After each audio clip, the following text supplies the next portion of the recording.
ಆಸ್ಪತ್ರೆಯಿಂದ ಹೊರಟವಳು ಶಂಕರನ ಯೋಚನೆಯಲ್ಲಿ ನಡೆದುಕೊಂಡೇ ಮನೆ ತನಕ ನಡೆದಳು. ಅವಳಿಗೀಗ ಏನು ಬೇಡವಾಗಿತ್ತು? ಅಂದು ದಿನ ಪೂರ್ತಿ ಅವಳೇನು ತಿಂದಿರಲಿಲ್ಲ. ರೂಮ್ಗೆ ಬಂದು ಶಂಕರನ ಯೋಚನೆಯಲ್ಲೇ ಮುಳುಗಿದವಳಿಗೆ ಯಾವಾಗ ನಿದ್ದೆ ಬಂತೆಂಬುವುದೇ ಗೊತ್ತಿಲ್ಲ. ಮತ್ತೆ ಅವಳಿಗೆ ಎಚ್ಚರವಾದಾಗ ಆಗಲೇ ಬೆಳಗಿನ ಜಾವವಾಗಿತ್ತು. ಎದ್ದವಳೆ ಸ್ನಾನ ಮುಗಿಸಿ ಪಕ್ಕದಲ್ಲಿರುವ ದೇವಿಯ ದೇವಸ್ಥಾನಕ್ಕೆ ಹೋಗಿದ್ದಳು. ಅಲ್ಲಿ ತನ್ನ ಕಷ್ಟಗಳನ್ನು ಹೇಳಿಕೊಂಡಾಗ ಅಲ್ಲಿನ ಪುರೋಹಿತರು ಅವಳ ಗಂಡನನ್ನು ಉಳಿಸಿಕೊಳ್ಳಲು ಒಂದು ವ್ರತ ಮಾಡಲು ಹೇಳಿದರು. ಅದೇನು ಅಷ್ಟು ಸುಲಭವಾದ ವ್ರತ ಅಲ್ಲ. ಮುಂಜಾನೆ ಸೂರ್ಯೋದಯಕ್ಕೂ ಮುನ್ನವೇ ಕಲ್ಯಾಣಿಯಲ್ಲಿ ಮಿಂದು ಹುರುಳು ಸೇವೆ ಮಾಡಬೇಕು. ನಂತರ ನಮ್ಮ ಕೋರಿಕೆಯನ್ನು ಸಲ್ಲಿಸಿ ದೇವಿಗೆ ಕುಂಕುಮ ಅರ್ಚನೆ ಮಾಡಿಸಿ ದೇವಿ ಸಹಸ್ರನಾಮವನ್ನು 108 ಬಾರಿ ಜಪಿಸಬೇಕು. ಈ ದಿನ ಪೂರ್ತಿ ಉಪವಾಸವಿದ್ದು ಕನಿಷ್ಠ ಒಬ್ಬರಿಗಾದರೂ ಅನ್ನದಾನ ಮಾಡಿ ಸೂರ್ಯಾಸ್ತವಾದ ನಂತರ ಏನಾದರೂ ತಿನ್ನಬಹುದು. ಅದು ಕೂಡ ಬೇಯಿಸದೇ ಇರುವ ಆಹಾರವಾಗಿರಬೇಕು.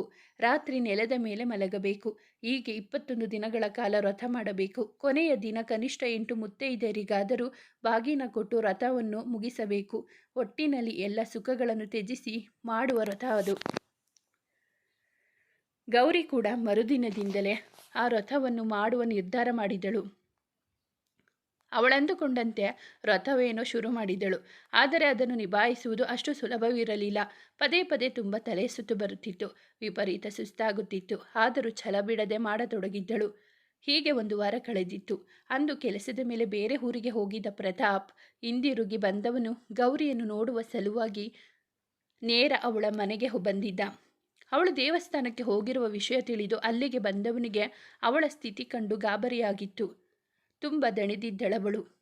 ಅವನೇ ಅವಳನ್ನು ಮನೆಗೆ ಕರೆದುಕೊಂಡು ಹೋದ. ಅವನೆಷ್ಟೇ ಬಲವಂತ ಮಾಡಿದರೂ ಅವಳು ಏನು ತಿನ್ನದೇ ಇದ್ದಾಗ ಕೋಪ ಬಂದಿತ್ತವನಿಗೆ.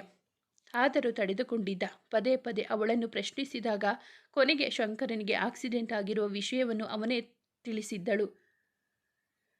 ಅಷ್ಟೇ ಹೊರತು ತನ್ನ ಹಾಗೂ ಅನಸೂಯ ಅವರ ನಡುವೆ ನಡೆದ ಸಂಭಾಷಣೆಯನ್ನು ಅವನಿಗೆ ಹೇಳಲೇ ಇಲ್ಲ. ಶಂಕರನಿಗಾಗಿ ಈ ವ್ರತ ಮಾಡುತ್ತಿರುವೆ ಎಂದಾಗ ಅವಳಿಗೆ ಬಯ್ಯಬೇಕೆನಿಸಿದರೂ ಅವಳ ಸ್ಥಿತಿ ಕಂಡು ಸುಮ್ಮನಾಗಿ ಬಿಟ್ಟ. ಈ ವ್ರತವನ್ನು ಮಾಡುವುದು ಬೇಡವೆಂದು ಪ್ರತಾಪ್ ಎಷ್ಟೇ ಕನ್ವಿನ್ಸ್ ಮಾಡಿದರೂ ಕೊನೆಗೂ ಅವಳ ಹಠವೇ ಗೆದ್ದಿತ್ತು. ಪ್ರತಾಪ್ ಅವಳನ್ನು ಅವನ ಮನೆಗೆ ಕರೆದುಕೊಂಡು ಬರದಿದ್ದಾಗ ಅವನೇ ಗೌರಿಯ ಮನೆಯಲ್ಲಿ ಉಳಿಯುವ ತೀರ್ಮಾನಕ್ಕೆ ಬಂದ. ಶಂಕರನನ್ನು ನೋಡಿಕೊಂಡು ಬರಲು ಗೌರಿಯನ್ನು ಕರೆದರೆ ತನಗೆ ಸುಸ್ತಾಗಿದೆ ಎಂದು ಹೇಳಿ ಜಾರಿಕೊಂಡಳು. ಹಾಗಾಗಿ ಅಂದು ಪ್ರತಾಪ್ ಒಬ್ಬನೇ ಹೋಗಿ ಶಂಕರನನ್ನು ನೋಡಿಕೊಂಡು ಬಂದ. ಅವನು ಹೋದಾಗ ಅನಸೂಯ ಅವರು ಮಾತ್ರ ಇದ್ದರು. ಅವರನ್ನು ಮಾತನಾಡಿಸಿ ಧೈರ್ಯ ಹೇಳಿ ಬಂದಿದ್ದ. ಗೌರಿಯನ್ನು ಅವನೇ ದೇವಸ್ಥಾನಕ್ಕೆ ಕರೆದುಕೊಂಡು ಹೋಗಿ ಬರುತ್ತಿದ್ದ. ರಾತ್ರಿ ಅವಳು ಎಷ್ಟು ಬೇಡವೆಂದರೂ ಅವನೇ ಹಣ್ಣುಗಳನ್ನು ತಿನ್ನಿಸುತ್ತಿದ್ದ. 2 ದಿನ ಕಳೆದು ಆಸ್ಪತ್ರೆಗೆ ಹೊರಟಾಗಲೂ ಗೌರಿ ಬರದಿದ್ದಾಗ ಅವನಿಗೆ ಅನುಮಾನ ಶುರುವಾಯಿತು. ಅವಳಿಗೆ ಸ್ಟ್ರೆಸ್, ಆಯಾಸವಾಗಿದ್ದರೂ ಇಂತಹ ಪರಿಸ್ಥಿತಿಯಲ್ಲಿ ಶಂಕರನನ್ನು ಬಿಟ್ಟು ಮನೆಯಲ್ಲಿರುವ ಹುಡುಗಿ ಅಲ್ಲ ಅವಳು ಎಂಬುದು ಅವನಿಗೂ ಗೊತ್ತು. ಮನಸ್ಸು ತಡೆಯದೆ ಅವನ ಅನುಮಾನಗಳನ್ನು ಅವಳ ಮುಂದಿಟ್ಟಿದ್ದ. ಜೊತೆಗೆ ಏನು ಮುಚ್ಚಿಡದೆ ಎಲ್ಲವನ್ನು ತನ್ನ ಬಳಿ ಹೇಳಿಕೋಬೇಕೆಂದು ಆಣೆ ಮಾಡಿದ. ಕೊನೆಗೂ ಅವನ ಮಾತಿಗೆ ಮಣಿದು ತನ್ನ ಹಾಗೂ ಅನಸೂಯ ಅವರ ನಡುವೆ ನಡೆದ ವಿಷಯವನ್ನೆಲ್ಲ ಅವನ ಬಳಿ ಹೇಳಿಕೊಂಡಿದ್ದಳು. ಅದನ್ನು ಕೇಳಿ ಪ್ರತಾಪ್ಗೂ ಕೋಪ ಬಂದಿತ್ತು. ಆದರೆ ಗೌರಿಯೇ ಅವನಿಗೆ ಸಮಾಧಾನ ಮಾಡಿದಳು. ಈಗ ಅವರು ತುಂಬ ದುಃಖದಲ್ಲಿದ್ದಾರೆ. ಅದಕ್ಕೆ ಹಾಗೆ ಮಾತನಾಡಿದ್ದಾರೆ ಅಷ್ಟೇ. ದಯವಿಟ್ಟು ಪ್ರತು, ಶಂಕರ ಹುಷಾರಾಗುವವರೆಗೂ ಸುಮ್ಮನಿದ್ದು ಬಿಡು. ಅವನು ಹುಷಾರಾದ ಮೇಲೆ ನಾನೇ ಅವರನ್ನು ಕನ್ವಿನ್ಸ್ ಮಾಡುತ್ತೇನೆ ಎಂದಿದ್ದಳು ಗೌರಿ. ಜೊತೆಗೆ ಈ ವಿಷಯವನ್ನು ಯಾರಿಗೂ ಹೇಳಬಾರದೆಂದು ಸಹ ಹೇಳಿದಳು. ಪ್ರತಾಪ್ ಕೂಡ ಅದಕ್ಕೆ ಒಪ್ಪಿದ. ಹಾಗಾಗಿ ಪ್ರತಾಪ್ ರಾಖಿಯನ್ನು ಭೇಟಿಯಾದಾಗಲೂ ಈ ವಿಷಯದ ಬಗ್ಗೆ ತಿಳಿಸಲಿಲ್ಲ. ಗೌರಿಯ ಬಗ್ಗೆ ರಾಖಿ ವಿಚಾರಿಸಿದ್ದಕ್ಕೆ ಅವಳು ಮಾವನೊಂದಿಗೆ ಬಿಸಿನೆಸ್ ಟೂರ್ಗೆ ಹೋಗಿದ್ದಾಳೆ.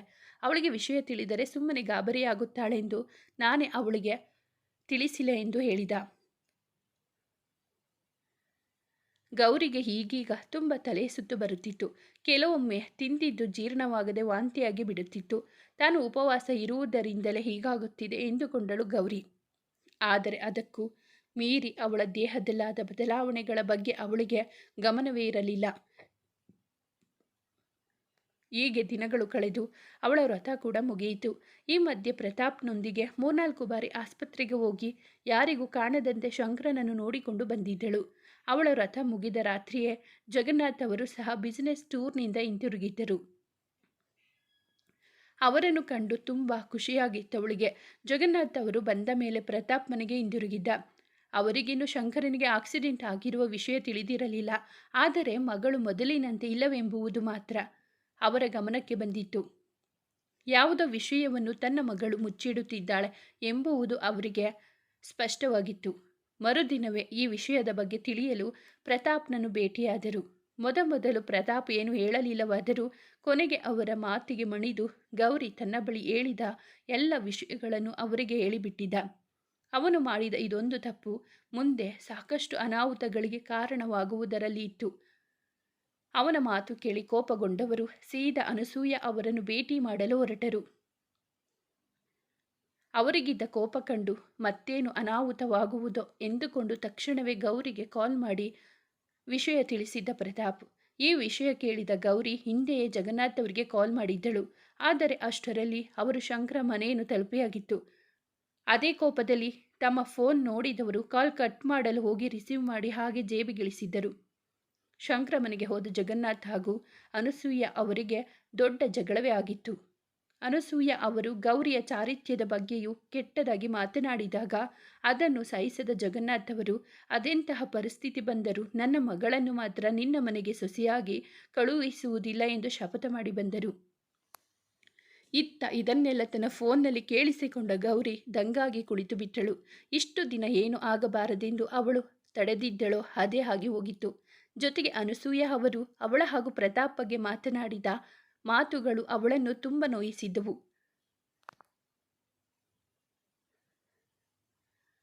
ಅನಸೂಯ ಅವರು ಹಾಡಿದ ಮಾತುಗಳು, ಜಗನ್ನಾಥ್ ಅವರು ಮಾಡಿದ ಶಪಥ ಎಲ್ಲವೂ ಸೇರಿ ಅವಳ ಮನವನ್ನು ಕದಡಿದವು. ಜಗನ್ನಾಥ್ ಅವರೇ ಆಗಲಿ, ಗೌರಿಯೇ ಆಗಲಿ ಈ ವಿಷಯದ ಬಗ್ಗೆ ಒಬ್ಬರಿಗೊಬ್ಬರು ಮಾತನಾಡಲೇ ಇಲ್ಲ. ತನ್ನ ಮಗಳನ್ನು ಶಂಕರನಿಂದ ದೂರ ಮಾಡಿದರೆ ಅವಳು ಹೇಗೆ ಬದುಕುತ್ತಾಳೋ ಎಂದು ಜಗನ್ನಾಥ್ ಅವರು ಯೋಚಿಸಿದರೆ, ನನ್ನನ್ನು ಆ ಮನೆಗೆ ಸೊಸೆಯಾಗಿ ಕಳುಹಿಸುವುದಿಲ್ಲ ಎಂದು ಹೇಳಿದ ಅಪ್ಪ ನನ್ನ ಹಾಗೂ ಶಂಕರನ ಮದುವೆಯನ್ನು ಹೇಗೆ ಸ್ವೀಕರಿಸುತ್ತಾರೋ ಎಂಬ ಚಿಂತೆಯಲ್ಲಿ ಮುಳುಗಿದ್ದಳು ಗೌರಿ. ಇದನ್ನೇ ಯೋಚಿಸುತ್ತಾ ಜೋಕಾಲಿಯಲ್ಲಿ ಕುಳಿತವಳು ಯಾವಾಗ ನಿದ್ದೆ ಹೋದಳೆಂದೇ ಅವಳಿಗೆ ತಿಳಿಯದು. ಇತ್ತ ಜಗನ್ನಾಥ್ ಅವರು ಮಗಳನ್ನು ನೋಡಲು ಅವಳ ರೂಮ್ಗೆ ಬಂದವರು ಅವಳು ಕುಳಿತಲ್ಲಿಯೇ ನಿದ್ದೆ ಹೋಗಿರುವುದನ್ನು ಕಂಡು ಅವಳನ್ನು ಏಳಿಸಲು ಹೋದವರಿಗೆ ಅವಳ ಕೊರಳಲ್ಲಿರುವ ತಾಳಿ ಕಂಡುಬಿಟ್ಟಿತು.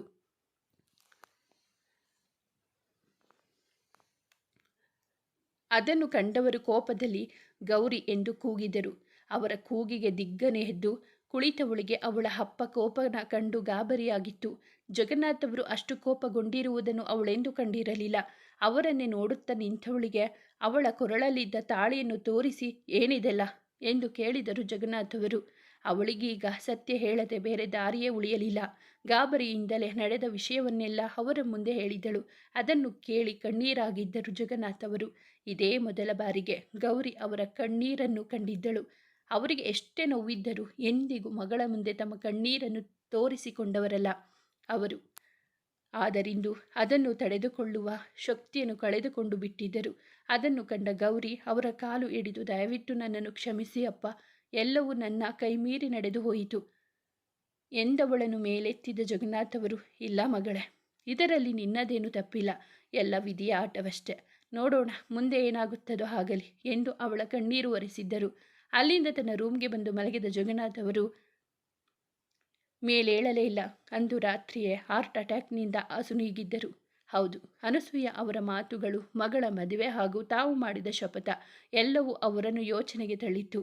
ಆ ಯೋಚನೆಯಲ್ಲಿಯೇ ಅವರಿಗೆ ಹಾರ್ಟ್ ಅಟ್ಯಾಕ್ ಆಗಿತ್ತು. ಪ್ರತಾಪ್ ಹಾಗೂ ಮನೆಯವರು ವಿಷಯ ತಿಳಿದ ಕೂಡಲೇ ಬಂದು ಅವರೇ ಮುಂದೆ ನಿಂತು ಎಲ್ಲವನ್ನು ನೋಡಿಕೊಂಡಿದ್ದರು. ಗೌರಿ ಸಂಪೂರ್ಣವಾಗಿ ಮೌನಿಯಾಗಿ ಬಿಟ್ಟಿದ್ದಳು. ಸುಮ್ಮನೆ ಕುಳಿತವಳ ಕಣ್ಣಿಂದ ನೀರು ಹರಿಯುತ್ತಲೇ ಇತ್ತು. ಆದರೆ ಯಾರು ಎಷ್ಟೇ ಮಾತನಾಡಿಸಿದರೂ ಅವಳು ಮಾತ್ರ ಪ್ರತಿಕ್ರಿಯಿಸಲೇ ಇಲ್ಲ. ಅವಳ ಸ್ಥಿತಿ ಕಂಡು ಎಲ್ಲರಿಗೂ ಒಂದು ರೀತಿಯ ಭಯವಾಗಿತ್ತು. ಅವಳನ್ನು ಪ್ರತಾಪ್ ಮನೆಗೆ ಕರೆದುಕೊಂಡು ಹೋದರು. ಹೀಗೆ 3 ದಿನಗಳು ಕಳೆದರೂ ಮೌನಿಯಾಗಿಯೇ ಇದ್ದು ಬಿಟ್ಟವಳು ಪ್ರತಾಪ್ ಹಾಗೂ ಅವನ ತಂದೆ ತಾಯಿಯ ಬಲವಂತಕ್ಕೆ ಏನೋ ಕೊಂಚ ತಿನ್ನುತ್ತಿದ್ದಳಷ್ಟೆ. ಅವಳಿಗೀಗ ಏನು ಬೇಡವಾಗಿತ್ತು. ತನ್ನ ತಂದೆಯ ಸಾವಿಗಿಂತಲೂ ಹೆಚ್ಚಾಗಿ ಅವರ ಸಾವಿಗೆ ತಾನೇ ಕಾರಣಳಾದೆ ಎಂಬ ನೋವು ಅವಳನ್ನು ಬಾಧಿಸುತ್ತಿತ್ತು.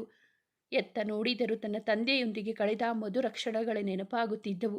ಜೀವನದಲ್ಲಿ ಅದೆಷ್ಟೇ ಕಷ್ಟಗಳು ಬಂದರೂ ಎದುರಿಸಿ ನಿಲ್ಲುವ ಗೌರಿ ಈ ಬಾರಿ ಸಂಪೂರ್ಣವಾಗಿ ಸೋತು ಬಿಟ್ಟಿದ್ದಳು. ಮೊದಲ ಬಾರಿಗೆ ಅವಳಿಗೆ ಈ ಬದುಕೆ ಬೇಡವೆನಿಸಿತು. ಬದುಕುವ ಆಸೆಯನ್ನೇ ಕಳೆದುಕೊಂಡಳವಳು. ತನ್ನ ತಂದೆಯನ್ನು ಕಳೆದುಕೊಂಡ ದಿನವೇ ಸಾಯಬೇಕೆಂದುಕೊಂಡಳು. ಆದರೆ ಅವಳ ಕರ್ತವ್ಯಗಳು ಅವಳನ್ನು ಎಚ್ಚರಿಸಿದವು. ಅವಳ ತಂದೆ ತಮ್ಮ ಅರ್ಧ ಆಸ್ತಿಯನ್ನು ಒಂದು ಟ್ರಸ್ಟ್ ಮಾಡಿ ಅದರ ಮೂಲಕ ಸಮಾಜಮುಖಿ ಕೆಲಸಗಳನ್ನು ಮಾಡಬೇಕೆಂದುಕೊಂಡಿದ್ದಳು. ಜಗನ್ನಾಥ್ ಅವರು ಸಾಯುವುದಕ್ಕೂ ಮುನ್ನವೇ ಅದರ ಬಗ್ಗೆ ವಿಲ್ ಕೂಡ ಬರೆದಿಟ್ಟಿದ್ದರು. ಅದರ ಪ್ರಕಾರ ಅರ್ಧ ಆಸ್ತಿ ಟ್ರಸ್ಟ್ ಸೇರಿದರೆ ಮತ್ತೆ ಅರ್ಧ ಗೌರಿಗೆ ಸೇರಬೇಕಿತ್ತು. ಆ ಕುರಿತಾಗಿ ವಸಂತ್ ಅವರು ಆಗಲೇ ಡಾಕ್ಯುಮೆಂಟ್ಸ್ ಕೂಡ ರೆಡಿ ಮಾಡಿದರು. ಜಗನ್ನಾಥ್ ಅವರು ಸತ್ತ 3ನೇ ದಿನವೇ ಆ ಡಾಕ್ಯುಮೆಂಟ್ಸ್ ಬಗ್ಗೆ ಗೌರಿಗೆ ವಿವರಿಸಿ ಅವಳ ಸೈನ್ ಬೇಕೆಂದು ಕೇಳಿದರು. ಆದರೆ ಗೌರಿ ಅದಕ್ಕೆ ಒಪ್ಪಲಿಲ್ಲ. ಅರ್ಧ ಆಸ್ತಿಯಲ್ಲ, ಪೂರ್ತಿ ಆಸ್ತಿಯನ್ನು ಟ್ರಸ್ಟಿಗೆ ಬರೆಯಬೇಕೆಂದು ನಿರ್ಧರಿಸಿದಳು ಅವಳು. ಅದನ್ನು ವಸಂತ್ ಅವರಿಗೂ ತಿಳಿಸಿದಳು. ಆದರೆ ವಸಂತ್ ಅವರಿಗೆ ಇದು ಸರಿ ಇಲ್ಲವೆನಿಸಿತು. ನಿನ್ನ ಕಷ್ಟ ಕಾಲಕ್ಕಾದರೆ ಸ್ವಲ್ಪ ಆಸ್ತಿ ನಿನ್ನ ಹೆಸರಿನಲ್ಲಿ ಇರಲಿ ಎಂದಿದ್ದರು. ಆದರೆ ಗೌರಿ ಮಾತ್ರ ಸುಧಾರಾಮ್ ಒಪ್ಪಲಿಲ್ಲ. ಕೊನೆಗೂ ಅವಳ ಹಠವೇ ಗೆದ್ದಿತ್ತು. ಸಾಧ್ಯವಾದರೆ 4-5 ದಿನದಲ್ಲಿ ಪೇಪರ್ಸ್ ರೆಡಿ ಮಾಡುತ್ತೇನೆ ಎಂದಿದ್ದರು ವಸಂತ್ರವರು. ಕೊನೆಗೂ ಆ ದಿನ ಬಂತು. ಇಂದು ತನ್ನ ಆಸ್ತಿಯನ್ನೆಲ್ಲ ಟ್ರಸ್ಟ್ಗೆ ಬರೆದು ಅದಕ್ಕೆ ಪ್ರತಾಪ ಹಾಗೂ ವಸಂತ್ ಅವರನ್ನು ಟ್ರಸ್ಟಿಗಳನ್ನಾಗಿ ಮಾಡಿ ತನ್ನ ಜೀವನವನ್ನು ಕೊನೆಗಾಣಿಸಿಕೊಳ್ಳಬೇಕೆಂದುಕೊಂಡಳು. ಎಲ್ಲದಕ್ಕೂ ಮಾನಸಿಕವಾಗಿ ತಯಾರಾಗಿ ತನ್ನ ವ್ಯಾನಿಟಿಯಲ್ಲಿ ಪಾಯ್ಸನ್ ಬಾಟಲ್ ಜೊತೆಗೆ ಒಂದು ಆತ್ಮಹತ್ಯೆ ಪತ್ರವನ್ನು ಸಹ ಇಟ್ಟುಕೊಂಡಳು. ಇಲ್ಲಿಂದ ರಿಜಿಸ್ಟ್ರೇಷನ್ ಆಫೀಸ್ಗೆ ಹೋಗಿ ಸೈನ್ ಮಾಡಿ ನಂತರ ದೇವಸ್ಥಾನಕ್ಕೆ ಹೋಗಿ ತನ್ನ ಆರಾಧ್ಯ ದೈವ ಶಿವನ ದರ್ಶನ ಮಾಡಿ ಅವನ ಸನ್ನಿಧಿಯಲ್ಲಿ ಪ್ರಾಣ ಬಿಡಬೇಕೆಂದುಕೊಂಡಿದ್ದಳು. ಆದರೆ ಆ ವಿಧಿಯ ಲೆಕ್ಕಾಚಾರವೇ ಬೇರೆ ಇತ್ತು. ಅಂದು ಬೆಳಗ್ಗೆಯಿಂದಲೇ ಅವಳಿಗೆ ತುಂಬ ಸುಸ್ತಾಗುತ್ತಿತ್ತು. ಪದೇ ಪದೇ ತಲೆ ಸುತ್ತು ಬಂದಂತಾಗುತ್ತಿತ್ತು. ಅದನ್ನು ಕಂಡ ಪ್ರತಾಪ್ ಮೊದಲು ಆಸ್ಪತ್ರೆಗೆ ಹೋಗೋಣ, ರಿಜಿಸ್ಟ್ರೇಷನ್ ಬೇಕಾದರೆ ಮತ್ತೊಂದು ದಿನ ಮಾಡಿಸಿದರಾಯಿತು ಎಂದಿದ್ದ. ಆದರೆ ಗೌರಿ ಒಪ್ಪಲಿಲ್ಲ. ಹಿಂದೆ ರಿಜಿಸ್ಟ್ರೇಷನ್ ಮುಗಿಯಬೇಕು ಎಂದು ಪಟ್ಟು ಹಿಡಿದಳು. ರಿಜಿಸ್ಟ್ರೇಷನ್ ಎಲ್ಲ ಮುಗಿದ ಮೇಲೆ ನೀವೆಲ್ಲ ಹೊರಡಿ, ನಾನು ದೇವಸ್ಥಾನಕ್ಕೆ ಹೋಗಿ ಸ್ವಲ್ಪ ಸಮಯ ಅಲ್ಲೇ ಇದ್ದು ಬರುತ್ತೇನೆ ಎಂದಿದ್ದಳು ಗೌರಿ. ಆದರೆ ಪ್ರತಾಪ್ಗೆ ಅವಳೊಬ್ಬಳನ್ನೇ ಕಳುಹಿಸಲು ಮನಸ್ಸಾಗಲಿಲ್ಲ. ಅವಳು ಸುಸ್ತಾಗಿರುವಂತೆ ಕಾಣುತ್ತಿದ್ದಳು. ಹಾಗಾದರೆ ನಾನು ನಿನ್ನೊಂದಿಗೆ ಬರುತ್ತೇನೆ ಎಂದ ಪ್ರತಾಪ್ಗೆ, ನನಗೆ ಏಕಾಂತದ ಅವಶ್ಯಕತೆ ಇದೆ ಪ್ರತಾಪ್, ದಯವಿಟ್ಟು ಅರ್ಥ ಮಾಡ್ಕೊ ಎಂದಿದ್ದಳು ಗೌರಿ. ನಿನ್ನ ಏಕಾಂತಕ್ಕೆ ನಾನು ಭಂಗ ತರುವುದಿಲ್ಲ, ಆದರೆ ನಾನೇ ನಿನ್ನನ್ನು ಡ್ರಾಪ್ ಮಾಡುತ್ತೇನೆ, ಪಿಕ್ ಮಾಡುತ್ತೇನೆ ಎಂದು ಪ್ರತಾಪ್ ಹೇಳಿದಾಗ ಅವಳಿಗೆ ನಿರಾಕರಿಸಲಾಗಲಿಲ್ಲ. ಹೋಗುವ ದಾರಿಯಲ್ಲೇ ಪ್ರತಾಪ್ ಮತ್ತೆ ಅವಳ ಆರೋಗ್ಯದ ಬಗ್ಗೆ ವಿಚಾರಿಸಿದ.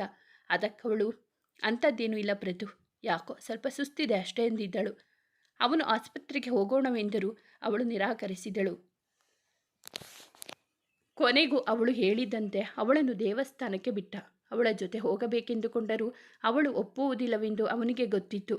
ಹಾಗಾಗಿ ಸದ್ಯಕ್ಕೆ ಅವಳಿಗೆ ಬಾಯೇಳಿ ಹೊರಟವನು ಸ್ವಲ್ಪ ದೂರದಲ್ಲಿ ತನ್ನ ಕಾರ್ ನಿಲ್ಲಿಸಿ ಅಲ್ಲಿಂದ ಮತ್ತೆ ದೇವಸ್ಥಾನಕ್ಕೆ ಬಂದಿದ್ದ.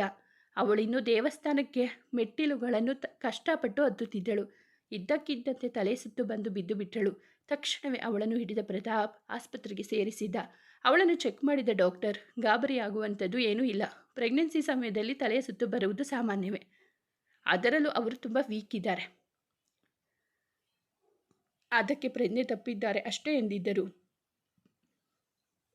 ಅವರ ಮಾತು ಕೇಳಿ ಪ್ರತಾಪ್ಗೆ ಸಿಡಿಲೆರಗಿದ್ದಂತಾಗಿತ್ತು. ಡಾಕ್ಟರ್, ಏನು ಹೇಳ್ತಿದ್ದೀರಾ, ಗೌರಿ ಪ್ರೆಗ್ನೆಂಟ್ ಆಗಿದ್ದಾಳಾ ಎಂದವನಿಗೆ, ಹೌದು ಪ್ರತಾಪ್, ಯಾಕೆ ನಿಮಗೆ ಈ ವಿಷಯ ಗೊತ್ತಿರಲಿಲ್ಲವ ಎಂದರವರು. ಅವರ ಮಾತಿಗೆ ಇಲ್ಲವೆಂಬಂತೆ ತಲೆಯಾಡಿಸಿದವನು ಹಾಗೆ ಅಲ್ಲಿಂದ ಹೊರಬಂದಿದ್ದ. ಅವನಿನ್ನು ಶಾಕ್ನಲ್ಲಿದ್ದ. ಗೌರಿ ಖಂಡಿತ ದಾರಿ ತಪ್ಪುವವಳಲ್ಲ, ಎಲ್ಲೋ ಏನೋ ತಪ್ಪಾಗಿದೆ ಎಂದುಕೊಂಡವನು ಏನು ಮಾಡಬೇಕೆಂದು ತೋಚದಾದಾಗ ತನ್ನ ತಂದೆಗೆ ವಿಷಯ ತಿಳಿಸುವ ನಿರ್ಧಾರಕ್ಕೆ ಬಂದನು. ಆದರೆ ಅವನ ಫೋನ್ ಬ್ಯಾಟರಿ ಡೌನ್ ಆಗಿ ಸ್ವಿಚ್ ಆಫ್ ಆಗಿತ್ತು. ಗೌರಿಯ ಫೋನ್ನಿಂದ ಮಾತನಾಡಿದರಾಯಿತು ಎಂದು ಅವಳ ಫೋನ್ ತೆಗೆದುಕೊಳ್ಳಲು ಅವಳ ವ್ಯಾನಿಟಿಯನ್ನು ಹುಡುಕಿದವನಿಗೆ ಬಾಟಲ್ ಹಾಗೂ ಲೆಟರ್ ಸಿಕ್ಕಿತು. ಅದನ್ನು ನೋಡಿದ ಮೇಲಂತೂ ಮತ್ತಷ್ಟು ಗಾಬರಿಯಾಗಿದ್ದ. ಜೊತೆಗೆ ಗೌರಿಯ ಮೇಲೆ ಕೋಪವೂ ಬಂದಿತ್ತು. ಇಲ್ಲ, ಈ ವಿಷಯ ಅಪ್ಪನಿಗೆ ತಿಳಿಸುವ ಮೊದಲು ನಾನು ಗೌರಿಯೊಂದಿಗೆ ಮಾತನಾಡಬೇಕು ಎಂದುಕೊಂಡು ವಾರ್ಡಿಗೆ ಬಂದವನಿಗೆ ಅವಳ ಕೊರಳಲ್ಲಿದ್ದ ತಾಳಿ ಕಂಡಿತು. ಅದನ್ನು ಕಂಡ ಮೇಲಂತೂ ಅವನಿಗೆ ಗೌರಿಯ ಮೇಲಿನ ಕೋಪ ಮತ್ತಷ್ಟು ಜಾಸ್ತಿಯಾಗಿತ್ತು. ತನ್ನಿಂದ ಇಷ್ಟು ದೊಡ್ಡ ಸತ್ಯ ಮುಚ್ಚಿಟ್ಟಿರುವವಳಲ್ಲ ಎಂದು. ಆದರೆ ಈಗಿರುವ ಪರಿಸ್ಥಿತಿಯಲ್ಲಿ ಆದಷ್ಟು ಅವಳೊಂದಿಗೆ ತಾಳ್ಮೆಯಿಂದ ನಡೆದುಕೊಳ್ಳಬೇಕೆಂದು ನಿರ್ಧರಿಸಿದ.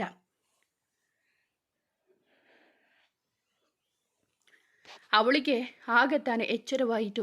ಎದ್ದು ಸುತ್ತಮುತ್ತ ನೋಡಿದವಳಿಗೆ ತಾನು ಆಸ್ಪತ್ರೆಯಲ್ಲಿರುವೆನೆಂದು ತಿಳಿಯಿತು. ಅವಳ ಬಳಿ ಬಂದ ಪ್ರತಾಪ್ ಅವಳ ಆರೋಗ್ಯದ ಬಗ್ಗೆ ವಿಚಾರಿಸಿದ. ಜೊತೆಗೆ ಅವಳನ್ನು ಡಿಸ್ಚಾರ್ಜ್ ಮಾಡಿಸಿಕೊಂಡು ಮನೆಗೆ ಕರೆದುಕೊಂಡು ಬಂದ. ಈ ವಿಷಯವನ್ನು ಆಸ್ಪತ್ರೆಯಲ್ಲಿ ಮಾತನಾಡುವುದಕ್ಕಿಂತ ಮನೆಯಲ್ಲಿ ಮಾತನಾಡುವುದೇ ಒಳ್ಳೆಯದೆನಿಸಿತು. ಸದ್ಯಕ್ಕೆ ಯಾರಿಗೂ ಸತ್ಯವೇನೆಂದು ತಿಳಿಸದೆ ಅವಳಿಗೆ ಹುಷಾರಿಲ್ಲ, ತುಂಬ ವೀಕ್ ಆಗಿದ್ದಾಳೆ ಎಂದಷ್ಟೇ ಹೇಳಿದ. ಸಾವಿತ್ರಿಯವರೇ ಅವಳಿಗೆ ಊಟ ಮಾಡಿಸಿ ರೆಸ್ಟ್ ಮಾಡಲು ಹೇಳಿದರು.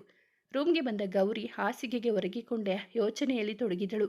ಮುಂದೇನು ಮಾಡುವುದೆಂದೇ ಅವಳಿಗಿನ್ನು ತಾನು ತಾಯಿಯಾಗುತ್ತಿರುವ ವಿಷಯವೇ ತಿಳಿದಿರಲಿಲ್ಲ. ಆಗಲೇ ಅವಳಿಗೆ ನೆನಪಾಗಿದ್ದು ಅವಳ ವ್ಯಾನಿಟಿ ಬ್ಯಾಗ್. ಅಯ್ಯೋ, ಎಂತಹ ಕೆಲಸವಾಯಿತು! ಅಕಸ್ಮಾತ್ ಅದರಲ್ಲಿರುವ ಪಾಯ್ಸನ್ ಬಾಟಲನ್ನು ಯಾರಾದರೂ ನೋಡಿದರೆ ಸುಮ್ಮನೆ ಸಮಸ್ಯೆಯಾಗುತ್ತದೆ ಎಂದುಕೊಂಡವಳು ಅದನ್ನು ಹುಡುಕತೊಡಗಿದಳು. ಅದೇ ಸಮಯಕ್ಕೆ ಅಲ್ಲಿಗೆ ಬಂದ ಪ್ರತಾಪ್ ಡೋರ್ ಲಾಕ್ ಮಾಡಿದ. ಅದನ್ನು ಕಂಡು ಅವನ ಕಡೆ ಪ್ರಶ್ನಾರ್ಥಕವಾಗಿ ನೋಡಿದವಳಿಗೆ, ಇದನ್ನು ಹುಡುಕ್ತಾ ಇದ್ದೀಯಾ ಗೌರಿ ಎನ್ನುತ್ತಾ ಪಾಯ್ಸನ್ ಬಾಟಲನ್ನು ಅವಳ ಮುಂದೆ ಇಟ್ಟಿದ್ದ. ಅದನ್ನು ಕಂಡವಳು ಕಣ್ತುಂಬಿಕೊಳ್ಳುತ್ತಾ ತಲೆ ತೆಗೆಸಿಬಿಟ್ಟಳು. ನೀನು ಈ ಥರ ಸಾಯಲಿ ಅಂತಾನ ನಾನು ಇಷ್ಟು ವರ್ಷ ನೀನ ಕಾಪಾಡಿಕೊಂಡು ಬಂದಿದ್ದು ಎಂದು ಅವನು ಕೋಪದಲ್ಲಿ ಕೇಳಿದಾಗ ಅವಳ ಕಣ್ಣಿಂದ ನೀರು ಜಾರಿತು. ನನ್ನ ಮುಂದೆ ಯಾವತ್ತೂ ಏನನ್ನು ಹೇಳಿಕೊಳ್ಳಬೇಕು ಅಂತ ನಿನಗೆ ಅನಿಸಲೇ ಇಲ್ಲವಾ? ನಾನು ನಿನಗೆ ಅಷ್ಟೊಂದು ದೂರವಾಗಿ ಬಿಟ್ಟೆನಾ ಎಂದಾಗಲಂತೂ ಕುಸಿದು ಕುಳಿತು ಅಳತೊಡಗಿದ್ದಳು. ಆದರೆ ಪ್ರತಾಪ್ನ ಕೋಪ ಮಾತ್ರ ಕಡಿಮೆಯಾಗಲಿಲ್ಲ. ಅವಳು ವಿಷಯವನ್ನು ಮುಚ್ಚಿಟ್ಟಿದ್ದಕ್ಕಿಂತಲೂ ಹೆಚ್ಚಾಗಿ ಅವಳು ಸಾಯಲು ಹೊರಟಿದ್ದು ಅವನಿಗೆ ಹೆಚ್ಚು ನೋವು ತಂದಿತ್ತು. ಗೌರಿ ಅಳುತ್ತಲೇ ಇದ್ದಳು. ಅವಳ ಮುಂದೆ ಪ್ರತಾಪ್ ಕೋಪದಲ್ಲಿ ಕುಳಿತಿದ್ದ.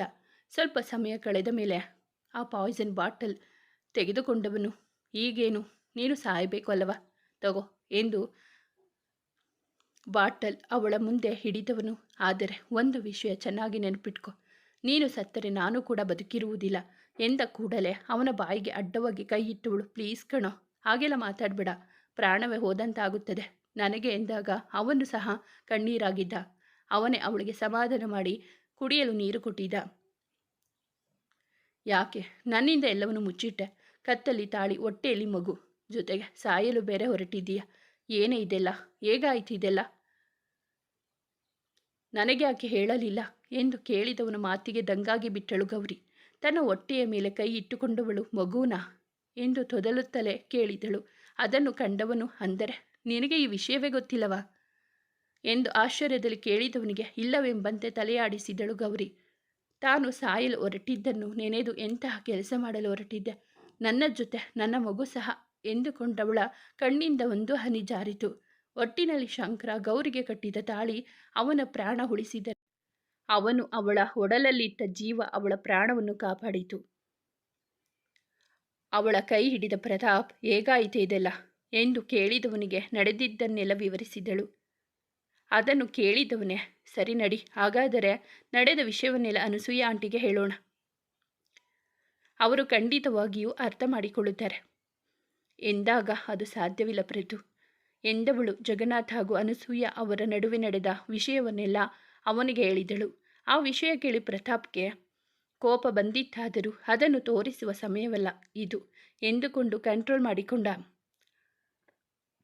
ಅವನಿಗೆ ಈಗ ಗೌರಿಯ ಜೀವನ ಸರಿ ಮಾಡುವುದು ಮುಖ್ಯವಾಗಿತ್ತು.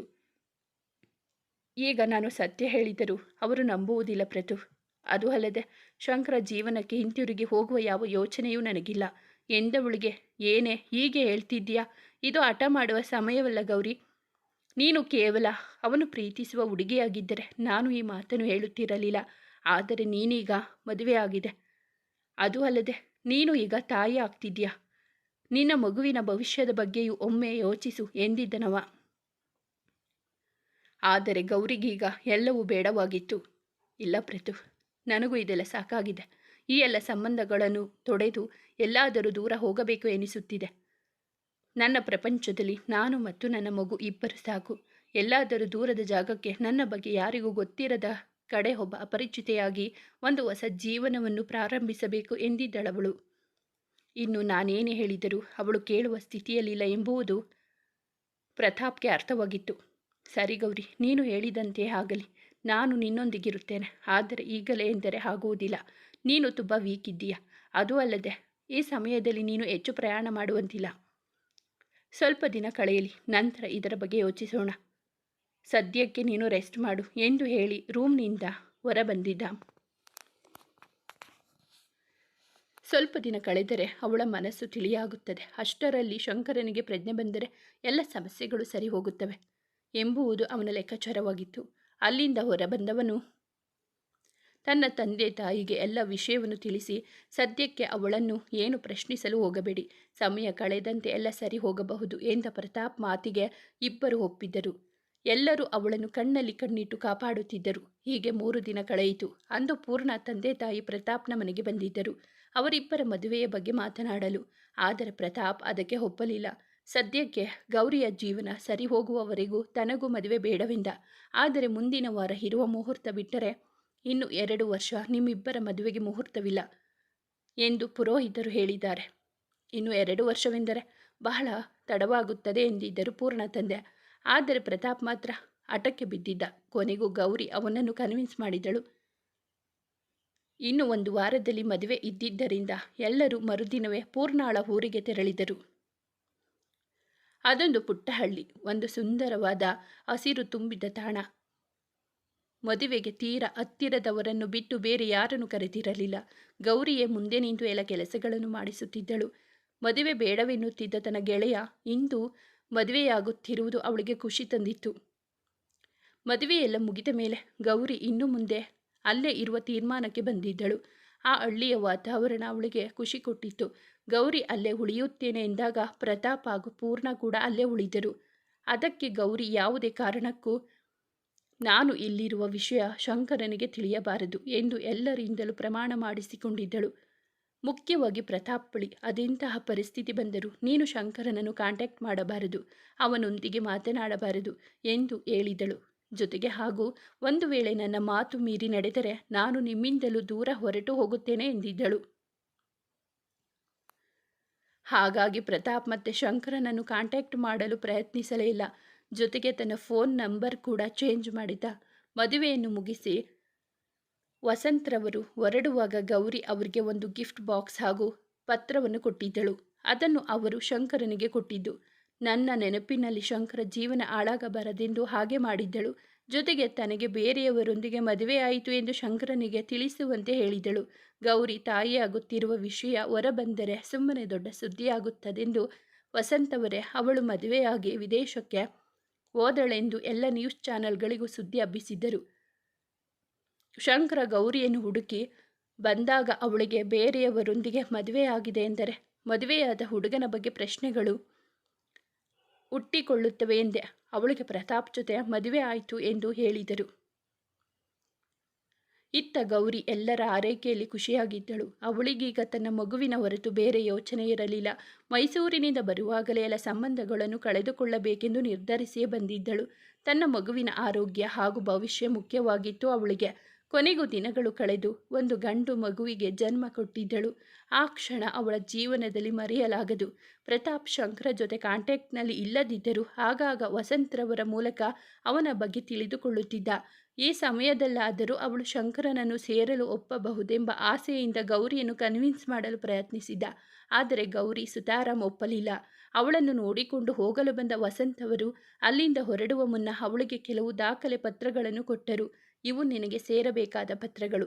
ನೀನು ಹೇಳಿದಂತೆ ನಾನು ಎಲ್ಲ ಆಸ್ತಿಯನ್ನು ಟ್ರಸ್ಟಿಗೆ ಎಂದು ಬರೆಯಲಿಲ್ಲ. ನಿನಗಾಗಿ ನಿಮ್ಮ ಮನೆ ಹಾಗೂ ಒಂದು ಫ್ಯಾಕ್ಟರಿ ಉಳಿಸಿದ್ದೇನೆ. ಮುಂದೆ ನಿನ್ನ ಕಷ್ಟಕಾಲದಲ್ಲಿ ನಿನಗೆ ಸಹಾಯವಾಗಲೆಂದೇ ಹಾಗೆ ಮಾಡಿದ್ದೆ. ನನಗೆ ಗೊತ್ತು ನೀನು ಇದನ್ನು ಮತ್ತೆ ಟ್ರಸ್ಟ್ಗೆ ಬರೆಯುತ್ತೀಯ ಎಂದು. ಅದಕ್ಕೆ ಅದನ್ನು ನಿನ್ನ ಹೆಸರಿಗೆ ಮಾಡಿಲ್ಲ, ನಿನ್ನ ಮಗನ ಹೆಸರಿಗೆ ಬರುವಂತೆ ಮಾಡಿದ್ದೇನೆ. ಅವನು ದೊಡ್ಡವನಾಗುವವರೆಗೂ ಅದನ್ನು ನೋಡಿಕೊಳ್ಳುವುದಷ್ಟೇ ನಿನ್ನ ಕರ್ತವ್ಯ ಎಂದಿದ್ದರವರು. ಅವರ ಮಾತಿಗೆ ಏನು ಹೇಳಲು ತೋಚದೆ ಮೌನವಾಗಿ ಬಿಟ್ಟಿದ್ದಳವಳು. ಹೀಗೆ 5 ತಿಂಗಳು ಕಳೆದಿತ್ತು. ಅದೊಂದು ದಿನ ಮಗುವನ್ನು ಮಲಗಿಸಿ ಹಿತ್ತಲಿಗೆ ಬಂದ ಗೌರಿಗೆ ಪ್ರತಾಪ್ ಆಡಿದ ಮಾತುಗಳು ಕಿವಿಗೆ ಬಿದ್ದಿದ್ದವು. ಅವನು ವಸಂತವರೊಂದಿಗೆ ಫೋನ್ನಲ್ಲಿ ಮಾತನಾಡುತ್ತಿದ್ದ. ಡೋಂಟ್ ವರಿ ಅಪ್ಪ, ನೀವಂದುಕೊಂಡ ಹಾಗೆ ಏನೂ ಆಗುವುದಿಲ್ಲ. ನನಗೆ ನಂಬಿಕೆ ಇದೆ. ಗೌರಿಗೆ ಎಷ್ಟೇ ಹಠವಿದ್ದರೂ ಶಂಕರ ಮುಂದೆ ನಿಂತಾಗ ಅವಳು ಕರಗಿಬಿಡುತ್ತಾಳೆ. ಒಂದೇ ಒಂದು ಬಾರಿ ಅವರಿಬ್ಬರು ಮುಖಾಮುಖಿ ಆದರೆ ಎಲ್ಲ ಸಮಸ್ಯೆಗಳು ಬಗೆಹರಿಯುತ್ತವೆ. ನಾನು ಹೇಳಿದಂತೆ ಮುಂದಿನ ವಾರವೇ ಶಂಕರನನ್ನು ಕರೆದುಕೊಂಡು ನಾನು ಹೇಳಿದ ಅಡ್ರೆಸ್ಗೆ ಬನ್ನಿ. ಗೌರಿಯನ್ನು ಕರೆದುಕೊಂಡು ಬರುವ ಜವಾಬ್ದಾರಿ ನನ್ನದು. ಸದ್ಯಕ್ಕೆ ಶಂಕರನಿಗೆ ಯಾವ ವಿಷಯವನ್ನು ತಿಳಿಸಬೇಡಿ.